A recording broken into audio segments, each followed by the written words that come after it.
नाज़रीन, हालिया दिनों में सोशल मीडिया पर फाइबर के हवाले से मन घड़त और झूठी खबरें गर्दिश कर रही हैं कि पाकिस्तान में फाइबर के प्लेटफॉर्म को बंद कर दिया गया है। ये प्रोपेगेंडा ना सिर्फ बेबुनियाद है बल्कि इसका मकसद पाकिस्तान की फ्रीलांस कम्युनिटी में बेचैनी फैलाना है। ज़राए के मुताबिक ये खबरें पुरानी और झूठ पर मबनी हैं। मुख्तलिफ सोशल मीडिया प्लेटफॉर्म्स पर तहकीकात से पता चला है कि ये फेक न्यूज़ पहले भी पाकिस्तान के खिलाफ फैलाई जा चुकी हैं। मिसाल के तौर पर 11 मई 2023 को भी ऐसी ही खबरें फैलाई गई थीं, जबकि ऐसी कोई भी इतला या खबर ऑफिशियल फायर कम्युनिटी ग्रुप पर नहीं देखी गई।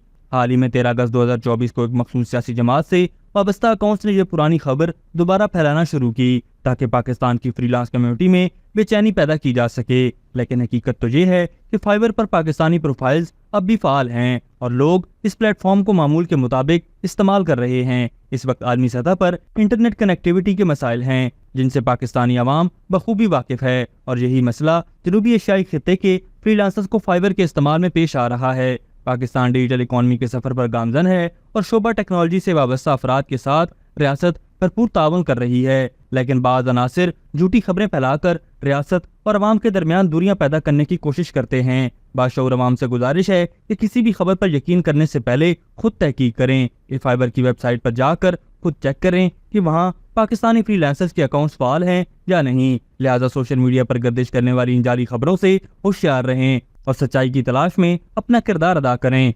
अभी तक के लिए सिर्फ इतना ही। मजीद दिलचस्प और ताज़ा तरीन खबरों से आगाह रहने के लिए हमारे चैनल इस्लामाबाद इंसाइडर को सब्सक्राइब करना मत भूलिए। और अगर हमारी ये वीडियो आपको अच्छी लगी है तो इसे लाइक कर दें और अपनी कीमती राय का इजहार नीचे दिए गए कमेंट सेक्शन में ज़रूर करें।